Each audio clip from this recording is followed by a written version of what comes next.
ब्राह्मण के मुख से श्रवण कर लिया था कि बैसाख महीने में अगर शिवरात्रि पड़े और उस शिवरात्रि पर एक कलश का पात्र, लोटा तांबे का या मिट्टी में रखा हुआ जल पात्र में लेकर एक बेलपत्र का छोटा सा भाग उसमें छुआया हुआ, और फिर निवेदन कर रहा हूं अगर बेलपत्र उस दिन नहीं मिले तो पात्र लेकर चले जाना मंदिर में।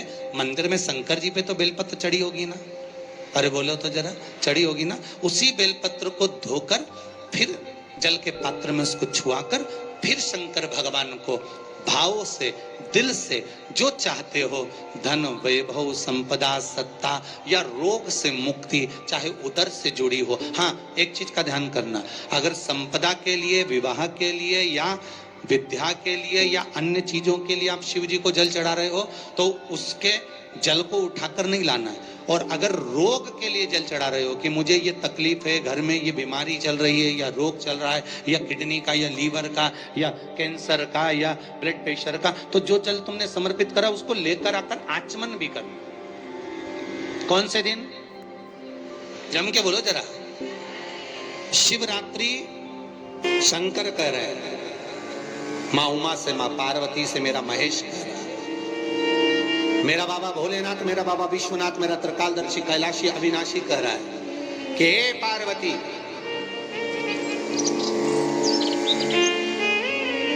एक बीला, एक बेल जो मुझे समर्पित करता है, और समर्पित करने के बाद उस बेल की महत्वता देखिए, जो बैसाख महीने में बाबा शंकर को जो चढ़ाया जाता है और 1000 अश्वमेध यज्ञ का पुण्य फल हम प्राप्त कर लेते, मात्र एक फल चढ़ाकर, मात्र एक फल चढ़ाकर। हे पार्वती, संसार का मनुष्य जब मुझे वो बेलपत्र समर्पित कर, वो बेल का फल समर्पित करता है, पार्वती वो फल जो मुझे चढ़ता है, फिर मैं भले नर्मदा के जल से निकला हुआ कंकर शंकर क्यों ना हूं, फिर चाहे मैं गंगा के जल से निकला हुआ कंकर शंकर क्यों ना हूं, चाहे फिर मैं यमुना के जल से निकला हुआ कंकर शंकर क्यों ना हूं, चाहे मैं सरयू के जल से निकला हुआ कंकर शंकर क्यों ना हूं, चाहे मंदाकिनी के जल से निकला हुआ कंकर शंकर क्यों ना हूं, हे पार्वती, फिर जो भी शिवलिंग पर वो बेल समर्पित होता है वो बेल उठाकर जीव अपने कार्य में ले सकता है। ये माँ उमा से कह रहा है। तो उस बेल की महत्वता जानेंगे। अब अपन उस बेल को जानने के लिए वापिस स्कंद पुराण में चले तो स्कंद पुराण में लिखा हुआ है कि जो बेल बैसाख के महीने में शंकर को चढ़ाया जाता है वो बेल का फल उठाकर रख लिया जाता है। बैसाख के महीने में उस चढ़े हुए, बाकी के आपको बेल का फल खाना हो तो बात दूसरी, पर चढ़ा हुआ जो बेल का फल है वो पूरा बैसाख नहीं खाना। बैसाख के बाद में अगला जो महीना आए उस महीने के अंदर उस फल के अंदर का गुर्दा निकालकर उसको सुखा लीजिए, और सुखाकर जिस व्यक्ति को पथरी की बीमारी हो और जिस व्यक्ति को पेट में बहुत भोजन पचता ही नहीं है, पूरा शरीर पाचन क्रिया बेकार हो गई, उस व्यक्ति को केवल 7 दिन तक शंकर पर चढ़ा हुआ वो बेलपत्र प्रदान कर दीजिए। पथरी भी बाहर और पाचन क्रिया भी ठीक, जिंदगी भर तकलीफ नहीं। उस बैसाख में उस फल की इतनी महत्वता बाबा भोलेनाथ स्कंद पुराण, लिंग पुराण, नर्मदा पुराण, पद्म पुराण के अंतर्गत, शिव महापुराण के अंतर्गत वर्णन कर उसकी महत्वता है। वो बेल का फल साधारण नहीं हो सकता। अब मंदार का जो पुष्प होता है, आंकड़े का जो फूल होता है, एक सफेद कलर का भी होता है और एक गुलाबी कलर का भी होता है। देखा है आप लोगों ने? बोलो, जम के बोलो, देखा है ना? गुलाबी कलर का जो पुष्प होता है वो, आप मंदार का, आंकड़े का जो गुलाबी कलर का पुष्प होता है, आप टीवी पे देख रहे होंगे, एक सफेद देख रहे होंगे, एक मंदार का गुलाबी फूल, नीला कलर का फूल देख रहे होंगे। जो नीला कलर का जो पुष्प होता है, गुलाबी कलर का जो आंकड़े का फूल होता है, प्रयास करो जब किसी विषम परिस्थिति में फंस गए, विषम परिस्थिति, जब आपको लग रहा है कि मुझे बहुत भय लग रहा है, कुछ पूरा होने वाला, आपको लग रहा है आज मेरी उल्टी आंख बहुत फड़क रही है, कुछ गड़बड़ होने वाला, आपको लग रहा है मेरी सीधी आंख फड़क रही, कुछ गड़बड़ होने वाला, तब केवल वो नीला जो गुलाबी पुष्प है मंदार का, उसको कहीं से लाकर शिवालय में अशोक सुंदरी वाली जगह पर स्पर्श कर कर शिवलिंग पर आप चढ़ा दीजिए। आपकी विषम परिस्थिति कैसी भी होगी वो रास्ता बनाकर बाहर निकल जाएगी। आपको फंसना नहीं, परेशान मंदार आंख, सफेद आंकड़े का पुष्प भी भगवान शिव को समर्पित होकर, जैसे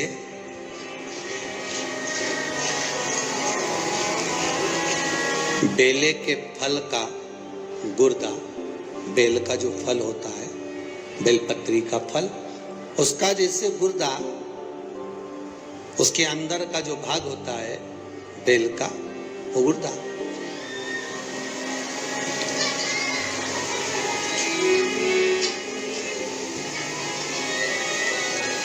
उसको अग्नि में जलाकर उसकी भस्म तैयार कर कर छान कर जब जब आपके यहां विद्वान ब्राह्मण शिव जी का अभिषेक कराते हैं, पूजन कराते हैं, तो उसमें लिखते हैं पूजन के साहित्य में बेलपत्री, धतूरा, दुर्वा, ये उसमें नीचे लिखेंगे भस्म। लिखते कि नहीं लिखते? लिखते हैं ना, भस्म अभिषेक में चाहिए रहती है। तब उस भस्म का थोड़ा सा भी भाग आप अगर शिव को समर्पित कर रहे हो तो ये जान लें कि शंकर मनवांछित फल प्रदान कर रहे हैं। शिव फल प्रदान कर रहे हैं।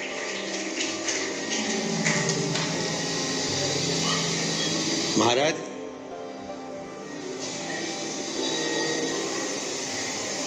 बेलपत्री के वृक्ष के नीचे बैठकर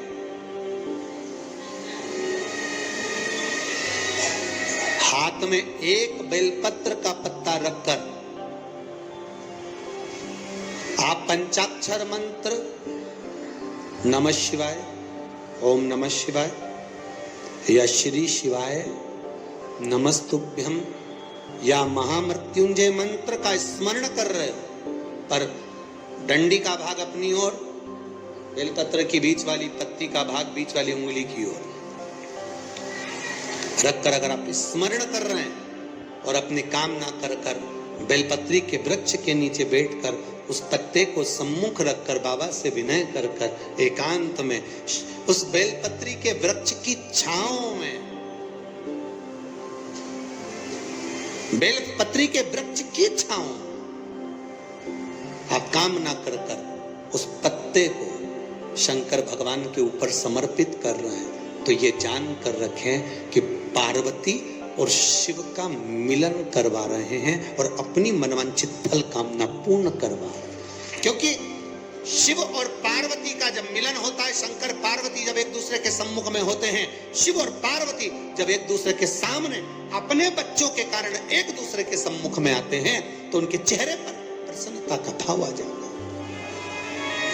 तो फल, मनवांछित फल की कामना आप जिस कामना के लिए कर रहे हैं, विवाह के लिए, नौकरी के लिए, सर्विस के लिए, व्यापार के लिए, रोग मुक्ति के लिए, आप जिस कामना से कर रहे हो, ईश्वर महादेव, जो व्यक्ति पथभ्रष्ट होता है, जैसे मदिरा के नशे में पड़ गया, कहीं जुए में पड़ गया, कहीं मांसाहार में पड़ गया, कहीं व्यसन में पड़ गया, कहीं गलत काम में अगर कोई जा रहा है, तो श्रम्भेश्वर महादेव के नाम से काली तिल भगवान शिव को समर्पित करी जाती है।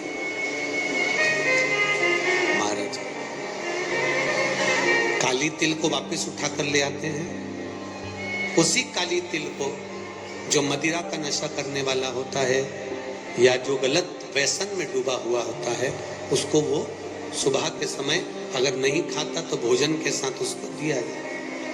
श्रम्भेश्वर महादेव। एक बेलपत्री का भी बहुत अच्छा प्रयोग है श्रम्भेश्वर महादेव का, मदिरा पीने वालों के लिए, मांसाहार, व्यसन में, जुए में, वेश्यावृत्ति में, पर नारी में, गलत जगह पर जो डूबे रहते हैं उनके लिए। पहले की कथा में इसका वर्णन किया है बेलपत्री। श्रम्भेश्वर महादेव, एक बार सब बोलेंगे, कौन से महादेव? श्रम्भेश्वर महादेव। फिर जम के बोल लो एक बार, श्रम्भेश्वर महादेव। जब हमारे घर में क्रोध बढ़ता है, या कोई गलत कार्य में जाने लगता है तो श्रम्भेश्वर महादेव का हमें शरणागति लेना चाहिए, श्रम्भेश्वर महादेव का पूजन करना चालू कर देना चाहिए। कई लोग कहते महाराज जी ये श्रम्भेश्वर महादेव का मंदिर कहाँ मिलेगा, हम कहाँ पूजन करने जाए? कहीं नहीं जाना, तुम्हारे घर के पास में जो शंकर जी का मंदिर है वहीं जाओ, उसी देवालय में उसी मंदिर में जाओ, श्रम्भेश्वर महादेव के नाम से जल चढ़ाना प्रारंभ करेंगे। वो जल जो गलत संगत में पड़ा हुआ है उसका आचमन कराना प्रारंभ करेंगे, अपने आप उसकी धीरे धीरे बुद्धि सुधरना प्रारंभ हो जाएगी। ऐसा श्रम्भेश्वर महादेव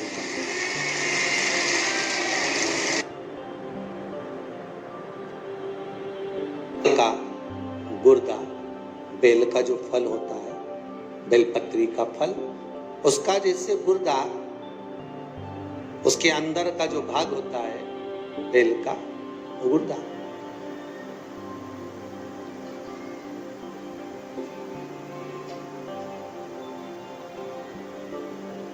उसको अग्नि में जलाकर उसकी भस्म तैयार कर छान कर जब जब आपके यहाँ विद्वान ब्राह्मण शिव जी का अभिषेक कराते हैं, पूजन कराते हैं, तो उसमें लिखते हैं पूजन के साहित्य में बेलपत्री, धतूरा, दुर्वा, ये उसमें नीचे लिखेंगे भस्म। लिखते कि नहीं लिखते? लिखते हैं ना, भस्म अभिषेक में चाहिए रहते। तब उस भस्म का थोड़ा सा भी भाग आप अगर शिव को समर्पित कर रहे हो तो ये जान लें कि शंकर मनवांछित फल प्रदान कर रहे हैं, शिव फल प्रदान कर रहे हैं।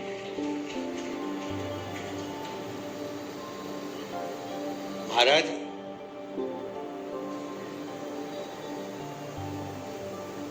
बेलपत्री के वृक्ष के नीचे बैठकर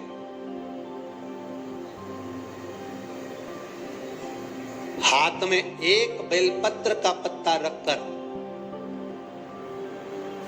आप पंचाक्षर मंत्र नमः शिवाय, ओम नमः शिवाय या श्री शिवाय नमस्तुभ्यम या महामृत्युंजय मंत्र का स्मरण कर रहे हो, पर डंडी का भाग अपनी ओर, बेलपत्र की बीच वाली पत्ती का भाग बीच वाली उंगली की ओर रखकर अगर आप स्मरण कर रहे हैं और अपनी कामना कर बेलपत्री के वृक्ष के नीचे बैठकर उस पत्ते को सम्मुख रखकर बाबा से विनय कर एकांत में उस बेलपत्री के वृक्ष की छांव में, बेलपत्री के वृक्ष की छांव आप कामना कर उस पत्ते को शंकर भगवान के ऊपर समर्पित कर रहे हैं, तो ये जान कर रखें कि पार्वती और शिव का मिलन करवा रहे हैं और अपनी मनवांछित फल कामना पूर्ण करवा रहे हैं। क्योंकि शिव और पार्वती का जब मिलन होता है, शंकर पार्वती जब एक दूसरे के सम्मुख में होते हैं, शिव और पार्वती जब एक दूसरे के सामने अपने बच्चों के कारण एक दूसरे के सम्मुख में आते हैं, तो उनके चेहरे पर प्रसन्नता का भाव आ जाता है। तो फल, मनवांछित फल की कामना आप जिस कामना के लिए कर रहे हैं, विवाह के लिए, नौकरी के लिए, सर्विस के लिए, व्यापार के लिए, रोग मुक्ति के लिए, आप जिस कामना से कर रहे हैं, बस उससे कहा कभी सोमवार का दिन हो, क्योंकि शंकर जी को सोम प्रिय है, सोमवार का दिन, चंद्र का वार शिव जी को प्रिय है।